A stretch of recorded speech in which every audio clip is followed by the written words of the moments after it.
औज़ुबिल्लाहिमिनश्शैतानिर्रजीम बिस्मिल्लाहिर्रहमानिर्रहीम। अज़ीज़ तलबा, welcome to my YouTube channel. Right now you are watching my YouTube channel Exploring the World with M. Shahid. मैं इस वक्त 9th और 10th के स्टूडेंट्स इंग्लिश के उनसे मुखातिब हूँ।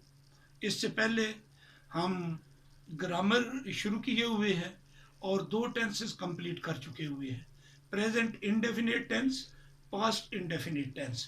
आज हम तीसरा टेंस करेंगे, फ्यूचर इंडेफिनिट टेंस। नंबर 3 है फ्यूचर इंडेफिनिट टेंस। तो हर टेंस के अंदर हम एक फॉर्मेट को अडॉप्ट किए हुए हैं। हम 4 टाइप के सेंटेंसेस लिख रहे हैं। अफर्मेटिव सेंटेंसेस लिख रहे हैं, नेगेटिव सेंटेंसेस लिख रहे हैं, फिर इंट्रोगेटिव सेंटेंसेस लिख रहे हैं और फाइनली नेगेटिव इंट्रोगेटिव सेंटेंसेस लिख रहे हैं। फिर क्या कर रहे हैं कि इन चारों टेंसेस टाइप्स के अंदर 6 प्रोनाउन यूज कर रहे हैं। ही, शी, आई, वी, यू, दे। सीख रहे हैं कि किस तरीके से वर्ब जो है वो मुख्तलिफ प्रोनाउंस के साथ मुख्तलिफ टेंसेस में किस तरीके से तब्दीली से गुजरता है। तो इनफैक्ट शुरू में मैंने आपको बात बताई थी कि टेंसेस बेसिकली जो आर्ट है वो किस चीज़ का है कि this is an art to know how to use verb in a sentence. तो सेंटेंस में चूंकि किसी जगह पर कोई एक्शन हो रहा होता है, एक्शन की जो नेचर होती है उसके हिसाब से हम वर्ब को यूज करते हैं, वर्ब की फॉर्म को यूज करते हैं, वर्ब के साथ जो है हेल्पिंग वर्ब यूज करते हैं और वो एक्शन जिस तरह हम बताना चाहते हैं, जो उसका इंप्रेशन देना चाहते हैं, इस तरीके से वो कन्वे होता है। अदरवाइज अगर आप ये टेक्निक्स नहीं जानते हैं, ख़ास तौर पर दूसरी लैंग्वेज की, तो बात कहते हुए जो है जो एक प्रॉपर बात परफेक्ट तरीके से उसमें प्रॉब्लम होता है। तो आइए इसमें हम अफर्मेटिव सेंटेंसेस, ए पार्ट अफर्मेटिव सेंटेंसेस, इस टेंस में एक्शन जो है आने वाले वक्त में हो रहा होता है, फ्यूचर में। पहले हमने पढ़ा प्रेजेंट में, फिर हमने पढ़ा पास्ट में। आज हम पढ़ेंगे वो एक्शन जो फ्यूचर में होना होता है, लेकिन फ्यूचर कौन सा, जो इनडेफिनेट है, जिसमें क्लैरिटी नहीं है कि एक्शन जो है उसकी फर्दर फ्यूचर में क्या नेचर है।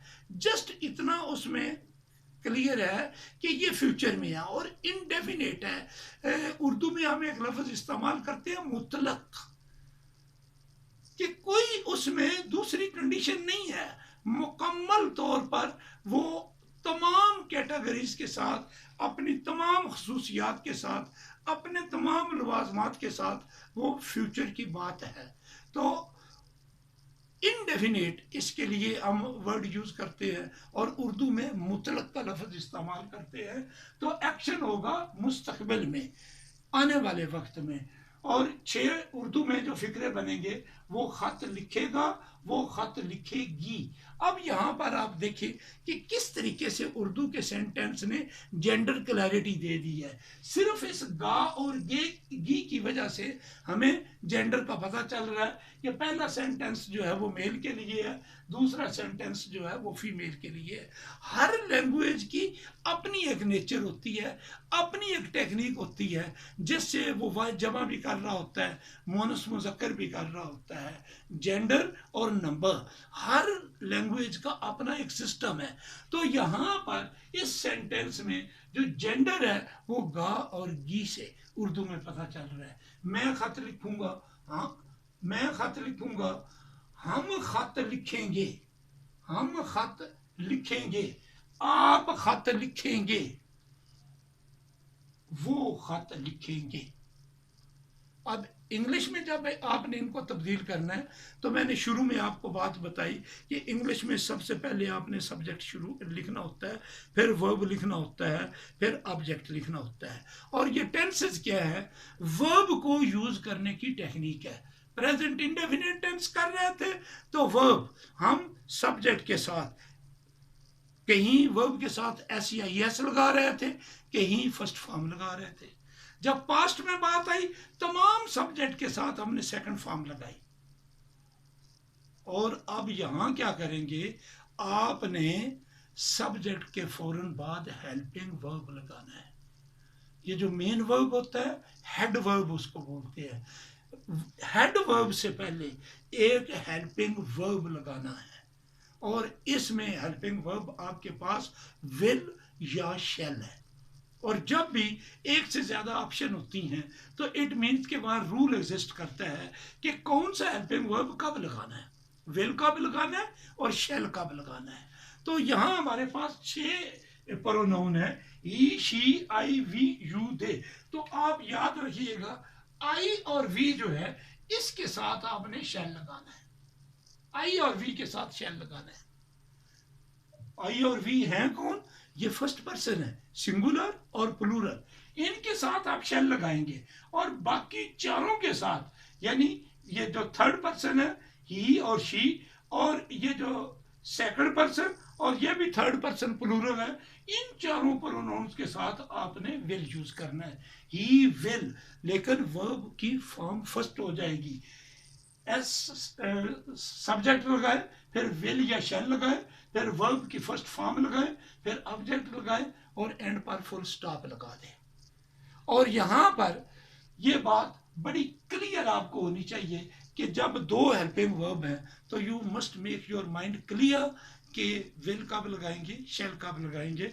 Once again I am going to repeat कि शेल आप लगाएंगे आई और वी के साथ, और बाकी सब के साथ विल लगाएंगे। ये एक नॉर्मल रूटीन में सेंटेंस है, बगैर किसी कंपल्शन के, बगैर किसी अर्जेंसी के, बगैर किसी स्ट्रेस के, एक रूटीन में, एक जनरल स्ट्रेस के साथ नॉर्मल फ्यूचर की जो बात की जा रही होती है, इस तरीके से आप 6 सेंटेंसेस लिखेंगे। He will write a letter, she will write a letter, I shall write a letter, we shall write a letter, you will write a letter, they will write a letter. लेकिन सवाल पैदा ये होता है कि अगर किसी प्रोनाउन के साथ विल इस्तेमाल होना है तो आप शैल इस्तेमाल कर देते हो, जहां शैल इस्तेमाल होना है वहां विल इस्तेमाल कर देते हो, तो क्या सेंटेंस सही है या गलत है, वो करेक्ट है या रॉन्ग है, फॉल्स सेंटेंस है। तो मैं आपको ये बात बताना चाहता हूं, अगर आप ये चेंज कर देते हो तो तब भी सेंटेंस करेक्ट है, सेंटेंस गलत नहीं है। लेकिन उस सेंटेंस में एक बात आ जाएगी, और वो बात जरा लाइट है, बड़ा उसको आपने समझना है कि जब he will write a letter, he will go to Lahore, और हम सेंटेंस कह देते हैं ही शैल गो टू लाहौर, जब विल की बजाय शैल कह दिया है तो what does it mean, it means we are showing urgency, we are showing stress, हम एक कमिटमेंट, एक प्लेज शो कर रहे हैं, एक प्रॉमिस शो कर रहे हैं, बात पर जोर दे रहे हैं, ताकीद कर रहे हैं कि ये काम जरूर करूंगा। I will go to Lahore, I shall go to Lahore, I shall go to Lahore routine में सेंटेंस है, I will go to Lahore it means कि स्ट्रेस आ गया, ऐसे जरूर जैसे जोर दिया जा रहा है बात पर। तो जब आप ये रूल चेंज करेंगे तो उसमें स्ट्रेस आ जाता है। तो इस तरीके से आप ये 6 फिक्रे लिखेंगे, 6 फिक्रे लिखकर फिर दोबारा इसी तरीके से जैसे पीछे हमने रिपीट किया, आप आगे बी हेडिंग दे लेंगे नेगेटिव सेंटेंसेस। इस सेंटेंस में, पिछले सेंटेंस में भी डिड हेल्पिंग वर्ब था, डिड नॉट, और डिड को फिर हमने सेंटेंस के शुरू में लाए तो इंट्रोगेटिव सेंटेंस बनता गया, और नेगेटिव इंट्रोगेटिव करना था, नेगेटिव सेंटेंस में डिड उठाकर बाहर ले गए, नेगेटिव इंट्रोगेटिव बन गया। अब हेल्पिंग वर्ब जिस टेंस के अंदर भी आएगा, ये याद रखिएगा, अगर एक हेल्पिंग वर्ब है तो उस हेल्पिंग वर्ब के बाद अगर आप नॉट लगाते हो सेंटेंस नेगेटिव हो जाता है। उस हेल्पिंग वर्ब को सेंटेंस के शुरू में लाओ तो सेंटेंस इंट्रोगेटिव हो जाता है। और नेगेटिव सेंटेंस का जैसे he will not write a letter, negative sentence का वो हेल्पिंग वर्ब से शुरू में लाओ तो सेंटेंस नेगेटिव इंट्रोगेटिव हो जाता है। ये सिंपल फार्मूला सिर्फ इस टेंस के लिए ही नहीं है, जितनी भी आगे टेक्निक्स पढ़ेंगे। अब हेल्पिंग वर्ब आ गया है तो हेल्पिंग वर्ब का तरीका सीख लें। हेल्पिंग वर्ब के बाद नॉट लगाओ, सेंटेंस नेगेटिव हो जाएगा। तो ये 6 फिक्रे नेगेटिव करना, आई थिंक ये हेडिंग देंगे। और ये 6 फिक्रे नेगेटिव करना कैसे करेंगे? वो खत नहीं लिखेगा, वो खत नहीं लिखेगी, मैं खत नहीं लिखूंगा, हम खत नहीं लिखेंगे, मैं खत नहीं लिखूंगा, हम खत नहीं लिखेंगे, आप खत नहीं लिखेंगे, वो खत नहीं लिखेंगे। और नेगेटिव इंग्लिश में कैसे चेंज करोगे? He will not write a letter. इस हेल्पिंग वर्ब के बाद, इस हेल्पिंग वर्ब के बाद यहां नॉट ऐड कर दे। अगर विल यूज हो रहा है, विल के बाद नॉट यूज कर दे। शैल यूज हो रहा है तो शैल के बाद नॉट यूज कर दे, सेंटेंस नेगेटिव हो जाएगा। I shall not write a letter, we shall not write a letter, you will not write a letter, they will not write a letter. और इंट्रोगेटिव सेंटेंसेस, इन सब के शुरू में 6 एडिंग दे। सी इंट्रोगेटिव सेंटेंसेस 6 नंबर लगा ले, 6 फिक्रे लिख दे। कैसे? क्या वो खत लिखेगा, लफ्ज क्या एडिशन। और ये हर जगह पर उर्दू चूंकि हमारी जुबान है और डायरेक्ट मेथड से हमने सीखी हुई है, हमें कोई प्रॉब्लम नहीं है। जस्ट अब क्या लगाना है, सब में वो लगा दे, ऑटोमेटिकली सेंटेंस जो है इंट्रोगेटिव फॉर्म में बदल जाएगा। इसका विल शैल बाहर निकाले। Will he write a letter, will का W कैपिटल कर देना और ही का H स्मॉल कर देना। Will she write a letter? Shall I write a letter? Shall we write a letter? Will you write a letter? Will they write a letter? And again I would like to tell you, at the end of the sentence, when you are writing interrogative sentence or negative interrogative sentence, you have to put the question mark at the end. और उर्दू में भी इसी तरीके से सवालिया निशान वहां डालना जरूरी है। जब क्वेश्चन कर रहे हैं सवालिया निशान डालें। इंग्लिश में इंट्रोगेटिव सेंटेंस लिख रहे हैं तो क्वेश्चन मार्क एंड पर डालना जो है वो जरूरी होता है। और लास्ट में आगे इंट्रोगेटिव सेंटेंसेस, इसमें क्या लगाकर इसके विल शैल बाहर निकाले।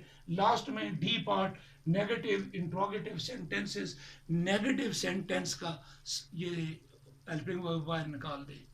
नेगेटिव सेंटेंस क्या था? He will not write a letter, will बाहर निकालो, क्या हो जाएगा? Will he not write a letter, will he not write a letter, will she not write a letter, shall I not write a letter, shall we not write a letter, will you not write a letter, will they not write a letter. Are you clear? Once again I would like to recall you, tenses हम शुरू किए हुए हैं, vertically हम चले, present indefinite पढ़ा, past indefinite पढ़ा और आज फ्यूचर इंडेफिनिट पढ़ा। हर टेंस के अंदर 4 टाइप के सेंटेंसेस हम लिख रहे हैं और हर टाइप में 6 प्रोनाउन यूज कर रहे हैं। तो 24 सेंटेंसेस उर्दू में, 24 सेंटेंसेस उनको इंग्लिश में कन्वर्शन कर रहे हैं। इस फॉर्मेट में एक टेंस जब आप रफ कॉपी अपनी साथ लेकर एक टेंस जब मुकम्मल करते हैं, मैं बहुत सिंपल सा सेंटेंस लिया हुआ है। प्रोनाउन मैंने बताया ही, शी, आई, वी, यू, दे, ये सिंपल से प्रोनाउन है, इसके अलावा और कोई प्रोनाउन नहीं है। ही की जगह किसी लड़के का नाम आ सकता है, शी की जगह किसी लड़की का नाम आ सकता है, और दे की जगह मोर देन वन नाम आ सकते हैं, बाकी एज इट इज यूज होते हैं। वर्ब इतने ज्यादा है, ऑब्जेक्ट इतने ज्यादा है, इवन कि अगर ये जानना हो कि किसी को कोई लैंग्वेज कितनी आती है, उसको उस लैंग्वेज के जितने ज्यादा वर्ब आते हैं, जितने ऑब्जेक्ट ज्यादा आते हैं, उसको इतनी वो लैंग्वेज ज्यादा आती है। कई हमारी अपनी जुबान के अल्फाज हैं, कुछ एक्शंस हैं, उसकी प्रॉपर उर्दू हमें नहीं आती होती कि हमने क्या लफ्ज बोलना है। तो एक्शन नहीं आते, ऑब्जेक्ट के नाम नहीं, चीज़ों के नाम नहीं प्रॉपर आते होते। लेकिन चीज़ों के नाम जानने हो तो कहते हैं कि ये जो लिखा हुआ इल्म है ये 4 शक्लों में है। प्रोज है, प्रोज है, फिर आगे प्रोज, प्ले, पोइट्री और एंड पर जाकर novel. Prose, prose, play, poetry. Prose ये नसर में आम बातें ये लिखनी, प्ले ड्रामा बना दे एक, पोइट्री शायरी करें, और एंड पर नावल। ये 4 सिनफी हैं, जेंडर हैं, 4 इसके किस्में हैं लैंग्वेज की। जो नावल है उसमें आपको वोकैबुलरी मिलेगी, बहुत ज़्यादा अल्फाज मिलेंगे, बहुत ज़्यादा आपको वर्ब मिलेंगे, बहुत ज़्यादा ऑब्जेक्ट्स मिलेंगे। और नावल पढ़ने से इंसान को इंटेलेक्चुअल अंडरस्टैंडिंग तो अपनी जगह पर, लेकिन लैंग्वेज उसको ज़रूर आ जाती है। तो अभी आपसे इजाज़त चाहने से पहले once again I would like to repeat the same sentence कि इस यूट्यूब चैनल को exploring the world with M A Shahid, इसको लाइक करें, इस पर कमेंट करें, इसको तमाम दोस्त अहबाब के साथ शेयर करें और इसको सब्सक्राइब हर सूरत करें, क्योंकि आपकी सब्सक्रिप्शन, आपका सब्सक्राइब करना ये मेरे लिए एक हौसला अफजाई है। और ये जो M A Shahid online college का आगाज़ किया है, जो ये कोरोना वायरस की वजह से तालीमी निज़ाम का ताअत्तुल हुआ है, उसको चलाने का ये जो निज़ाम शुरू किया है उसमें ये मददगार साबित होगा। और एक दफ़ा फिर मैं ये बात कहूँगा कि अपनी जान बचाएं, आपकी जान आपके पास कीमती तरीन चीज़ है। गवर्नमेंट ऑफ पाकिस्तान अपनी मकदूर पर कोशिश से जितने उसके पास वसाइल है आपको गाइड भी कर रही है, एडवाइस भी दे रही है और इक़दामात भी कर रही है, लेकिन आपकी जान अपनी है और ये आपके पास कीमती तरीन चीज़ है। ख़ुद अपने अक़ल शऊर को इस्तेमाल करें और बचाएं, क्योंकि पूरी दुनिया इस वक्त इसकी लपेट में है। और इससे बचने का एक ही हल है कि सोशल डिस्टेंसिंग, लोगों से दूर रहे। अगर किसी को कोरोना वायरस का असर हुआ है तो वो आप तक मुंतकिल ना हो, और अगर आप पर उसका असर है तो वो दूसरों पर मुंतकिल ना हो। तो उसको इस काम से बचने के लिए, सोशल डिस्टेंसिंग करने के लिए अपने घर में रहें, stay home and stay safe. सिर्फ और सिर्फ इन दिनों में मैं पहले भी बात कह चुका हूँ, फिर कह रहा हूँ कि हर सूरत अपने घर ठहरे, अपने वालिदैन के साथ, बहन भाइयों के साथ, क्योंकि आप म्यूचुअली फैमिली के तमाम अफराद क्वारंटीन हो चुके हैं। आपका एक दूसरे के साथ वो असर नहीं है जो बाहर है, तो आप म्यूचुअली क्वारंटीन हैं। आप में से जो भी बंदा बाहर निकलेगा वो कोई चीज़ कैरी करके लाए तो वो बाकी सब तक फैला सकता है। और अगर आपके घर में पहले मौजूद है तो आप में से कोई फर्द बाहर निकलेगा तो आपके घर से वो दूसरे घर में शिफ्ट हो जाएगा। तो आप फैमिली के अफराद क्वारंटीन हैं, इस वजह से सोशल डिस्टेंसिंग करें। इंतहाई सूरत में बाहर जाए, बाहर जब जाना है तो मास्क पहने, नाक और मुंह जो है वो कवर किया हुआ हो, और जब घर से बाहर निकलते हैं जहाँ कांग्रीगेशन है, लोग ज़्यादा इकट्ठे हुए हैं, करीब है, मास्क नहीं पहने हुए, वहाँ पर मत जाए। और जिस काम के लिए बाहर निकले हैं मिनिमम वक्त में वो काम मुकम्मल करके घर वापस लौटे, ताकि आप अपनी जान बचा सके, अपने लिए और अपने चाहने वालों के लिए। इसी के साथ आपसे इजाज़त चाहता हूँ। खुदा हाफिज़। अस्सलामु अलैकुम व रहमतुल्लाह।